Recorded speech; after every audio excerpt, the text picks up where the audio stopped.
Hi, good morning. ഇന്ന് നമുക്ക് പഠിക്കാൻ തന്നിട്ടുള്ള കറണ്ട് അഫെയർ എന്ന് പറയുന്നത് നവംബർ 16 നോക്കിയാലോ നമുക്ക്. 2025 നവംബറിൽ സർക്കാരിനെതിരെ യുവജന അഥവാ ജെൻ സി പ്രക്ഷോഭം നടന്ന രാജ്യം മെക്സിക്കോ. 2025 നവംബറിൽ സർക്കാരിനെതിരെ യുവജന പ്രക്ഷോഭം നടന്ന രാജ്യം ഏതെന്ന് ചോദിച്ചാൽ മെക്സിക്കോ ആണ്. അപ്പൊ നമ്മോട് ചോദിക്കാം മെക്സിക്കോ പ്രസിഡന്റ് ആരെന്ന് ചോദിച്ചാൽ ക്ലൗഡിയ ഷെയ്ൻബോം. ക്ലൗഡിയ ഷെയ്ൻബോം ആണ് മെക്സിക്കോയുടെ പ്രസിഡന്റ് എന്ന് പറയുന്നത്. 2025 നവംബറിൽ സർക്കാരിനെതിരെ യുവജന പ്രക്ഷോഭം നടന്ന രാജ്യമാണ് മെക്സിക്കോ, ജെൻസി. ഓക്കെ, അപ്പൊ മെക്സിക്കോയുടെ പ്രസിഡന്റ് ആരെന്ന് ചോദിച്ചാൽ ക്ലൗഡിയ ഷെയ്ൻബോം. കിട്ടിയല്ലോ, ക്ലൗഡിയ ഷെയ്ൻബോം. ഇനി അടുത്തത് കോമൺവെൽത്ത് അണ്ടർ 12 ഗേൾസ് ചെസ് ചാമ്പ്യൻഷിപ്പിൽ കിരീടം നേടിയത് ദിവി ബിജേഷിനാണ്.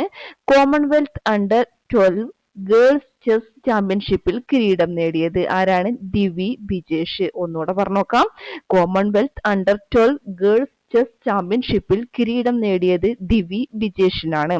സംസ്ഥാന ട്രാക്ക് സൈക്ലിംഗ് ചാമ്പ്യൻഷിപ്പിൽ ജേതാക്കളായ ജില്ല തിരുവനന്തപുരം. സംസ്ഥാന ട്രാക്ക് സൈക്ലിംഗ് ചാമ്പ്യൻഷിപ്പിൽ ജേതാക്കളായ ജില്ല തിരുവനന്തപുരമാണ്. 2026 ഫിഫ ലോകകപ്പ് യോഗ്യതാ മത്സരത്തിൽ പോർച്ചുഗൽ ഏത് ടീമിനെയാണ് പരാജയപ്പെടുത്തിയത്? അർമേനിയ. 2026 ഫിഫ ലോകകപ്പ് യോഗ്യതാ മത്സരത്തിൽ പോർച്ചുഗൽ ഏത് ടീമിനെയാണ് പരാജയപ്പെടുത്തിയത്? അർമേനിയ. 2025 നവംബറിൽ മാർബർഗ് രോഗവ്യാപനം സ്ഥിരീകരിച്ച കിഴക്കൻ ആഫ്രിക്കൻ രാജ്യം എത്യോപ്യ. 2025 നവംബറിൽ മാർബർഗ് രോഗവ്യാപനം സ്ഥിരീകരിച്ച കിഴക്കൻ ആഫ്രിക്കൻ രാജ്യമാണ് എത്യോപ്യ. ഓക്കെ, ഒന്നുകൂടെ നോക്കിയാലോ. 2025 നവംബറിൽ സർക്കാരിനെതിരെ യുവജന പ്രക്ഷോഭം നടന്ന രാജ്യം ഏതായിരുന്നു? മെക്സിക്കോ. മെക്സിക്കോയുടെ പ്രസിഡന്റാണ് ക്ലൗഡിയ ഷെയ്ൻബോം എന്ന് പറയുന്നത്. കോമൺവെൽത്ത് അണ്ടർ 12 ഗേൾസ് ചെസ് ചാമ്പ്യൻഷിപ്പിൽ കിരീടം നേടിയത് ദിവി ബിജേഷ്. ദെൻ സംസ്ഥാന ട്രാക്ക് സൈക്ലിംഗ് ചാമ്പ്യൻഷിപ്പിൽ ജേതാക്കളായ ജില്ല തിരുവനന്തപുരമാണ്. 2026 ഫിഫ ലോകകപ്പ് യോഗ്യതാ മത്സരത്തിൽ പോർച്ചുഗൽ ഏത് ടീമിനെയാണ് പരാജയപ്പെടുത്തിയത്? അർമേനിയയെ. 2025 നവംബറിൽ മാർബർഗ് രോഗവ്യാപനം സ്ഥിരീകരിച്ച കിഴക്കൻ ആഫ്രിക്കൻ രാജ്യമാണ് എത്യോപ്യ. ഓക്കെ, അടുത്തത് യൂണിസെഫ് ഇന്ത്യ സെലിബ്രിറ്റി അഡ്വക്കേറ്റായി നിയമിതയായത് Keerthy Suresh. UNICEF India celebrity അഡ്വക്കേറ്റായി നിയമിതയായത് കീർത്തി സുരേഷ് ആണ്. 2025 നവംബറിൽ അന്തരിച്ച ശാരീരിക പരിമിതിയുള്ളവരുടെ അവകാശത്തിനായി പ്രവർത്തിച്ച എഴുത്തുകാരിയായിരുന്നു ആലിസ് വോങ്. 2025 നവംബറിൽ അന്തരിച്ച ശാരീരിക പരിമിതിയുള്ളവരുടെ അവകാശത്തിനായി പ്രവർത്തിച്ച എഴുത്തുകാരിയായിരുന്നു ആലിസ് വോങ് എന്ന് പറയുന്നത്. ആലിസ് വോങ് ആരാണ്? എഴുത്തുകാരിയാണ്. എന്തിനാണ് പ്രവർത്തിച്ചത്? ശാരീരിക പരിമിതിയുള്ളവരുടെ അവകാശത്തിനായിട്ട്. എന്നാണ് അന്തരിച്ചത്? 2025 നവംബറിൽ. ഒന്നുകൂടെ പറയാം, ആരാണ് ആലിസ് വോങ്? 2025 നവംബറിൽ അന്തരിച്ച ശാരീരിക പരിമിതിയുള്ളവരുടെ അവകാശത്തിനായി പ്രവർത്തിച്ച എഴുത്തുകാരിയാണ്. ഓക്കെ, അങ്ങനെയെങ്കിൽ യൂണിസെഫ് ഇന്ത്യ സെലിബ്രിറ്റി അഡ്വക്കേറ്റായി നിയമിതയായത് കീർത്തി സുരേഷ് ആണ്. 44ാമത് ഇന്ത്യ ഇന്റർനാഷണൽ ട്രേഡ് ഫെയർ വേദി. 44ാമത് ഇന്ത്യ ഇന്റർനാഷണൽ ട്രേഡ് ഫെയർ വേദി ഡൽഹിയാണ്. ഡൽഹി ഭാരത് മണ്ഡപം. ഏതാണ്? ഭാരത് മണ്ഡപമാണ് 44ാമത് ഇന്ത്യ ഇന്റർനാഷണൽ ട്രേഡ് ഫെയർ വേദി എന്ന് പറയുന്നത്. എവിടെയാണ്? ഡൽഹി. 2025 തീം എന്ന് പറയുന്നത് ഏക് ഭാരത് ശ്രേഷ്ഠ ഭാരത്. ഏക് ഭാരത് ശ്രേഷ്ഠ ഭാരത് എന്നുള്ളതാണ് 2025 തീം. 44ാമത് ഇന്ത്യ ഇന്റർനാഷണൽ ട്രേഡ് ഫെയർ വേദിയാണ് ഡൽഹി ഭാരത് മണ്ഡപം. കേന്ദ്ര ഭവന നഗരകാര്യ വകുപ്പ് ഏർപ്പെടുത്തിയ city with best green transport initiative award ലഭിച്ചത് കൊച്ചി മെട്രോക്കാണ്. കേന്ദ്ര ഭവന നഗരകാര്യ വകുപ്പ് ഏർപ്പെടുത്തിയ city with best green transport initiative award ലഭിച്ചത് കൊച്ചി മെട്രോക്ക്. ലോകത്തിൽ ആദ്യമായി വിമാനയാത്രകൾക്ക് ഗ്രീൻ ഫ്യൂവൽ ലെവി പ്രഖ്യാപിച്ച രാജ്യം സിംഗപ്പൂർ. ലോകത്തിൽ ആദ്യമായിട്ട് വിമാനയാത്രകൾക്ക് ഗ്രീൻ ഫ്യൂവൽ ലെവി പ്രഖ്യാപിച്ച രാജ്യം സിംഗപ്പൂരാണ്. ലോകത്തിൽ ആദ്യമായിട്ട് വിമാനയാത്രകൾക്ക് ഗ്രീൻ ഫ്യൂവൽ ലെവി പ്രഖ്യാപിച്ച രാജ്യം സിംഗപ്പൂരാണ്. ഇന്ത്യൻ വ്യോമസേന ഏത് രാജ്യത്തിന്റെ വ്യോമസേനയോടൊപ്പമാണ് ഗരുഡ 25 2025 പങ്കെടുത്തത്? ഫ്രാൻസ്. ഇന്ത്യൻ വ്യോമസേന ഏത് രാജ്യത്തിന്റെ വ്യോമസേനയോടൊപ്പമാണ് ഗരുഡ 25 പങ്കെടുത്തത്? ഫ്രാൻസ്. ഗരുഡ 25 ഇന്ത്യയും ഫ്രാൻസും നടത്തുന്ന 8ാം പതിപ്പാണ്. എത്രാം പതിപ്പാണ്?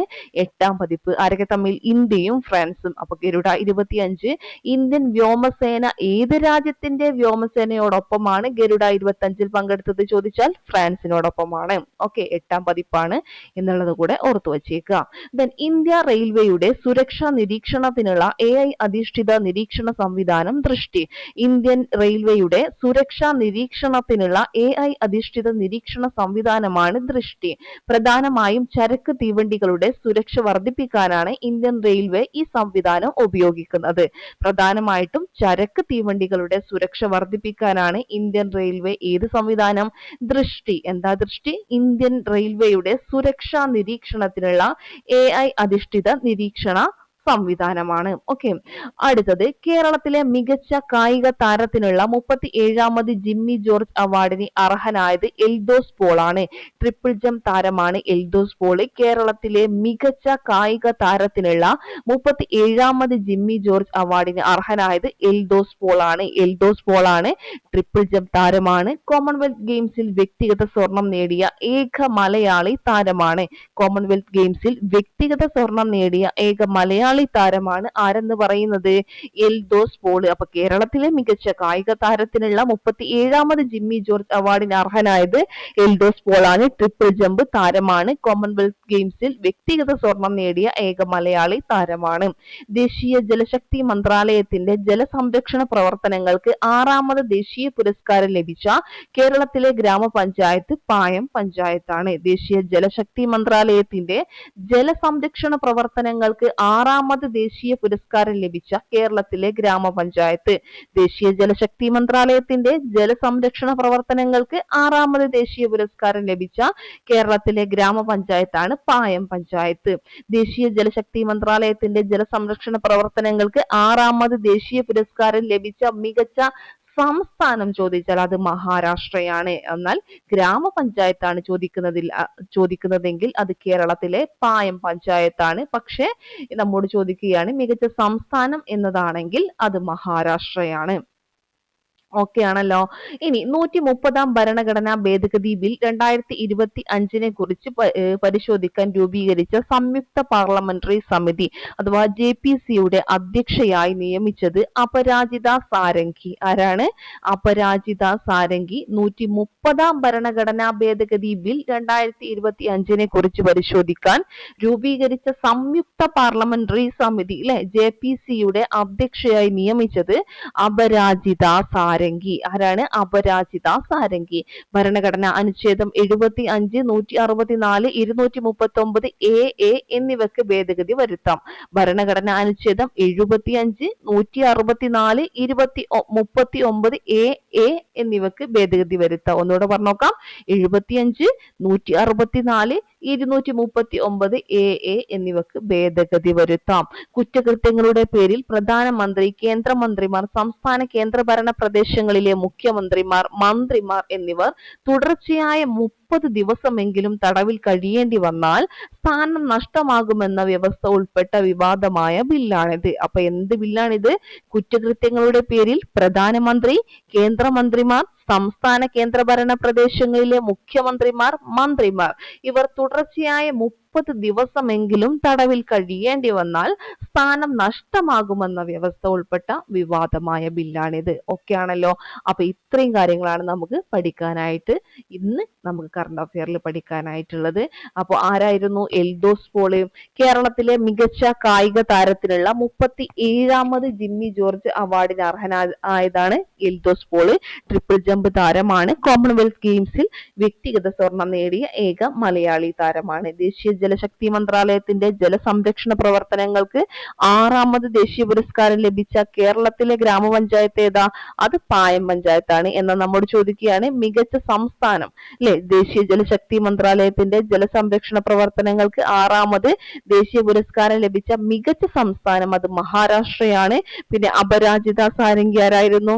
130ാം ഭരണഘടനാ ഭേദഗതി ബിൽ 2025 കുറിച്ച് പരിശോധിക്കാൻ രൂപീകരിച്ച സംയുക്ത പാർലമെന്ററി സമിതി അല്ലെ അതിന്റെ അധ്യക്ഷയായി നിയമിച്ചത് JPC-യുടെ അധ്യക്ഷയായിട്ട് നിയമിച്ചതാണ്. ഓക്കെ, ആ അനുച്ഛേദങ്ങൾ ഏതൊക്കെയെന്ന് പറഞ്ഞേ? ഭരണഘടനാ അനുച്ഛേദം 75, 164, 239 AA എന്നിവക്ക് ഭേദഗതി വരുത്താം എന്നുള്ളതായിരുന്നു. ഓക്കെ, അപ്പൊ ഇത്രയും കാര്യങ്ങൾ എന്ത് ചെയ്യുക, നന്നായിട്ട് പഠിക്കുക.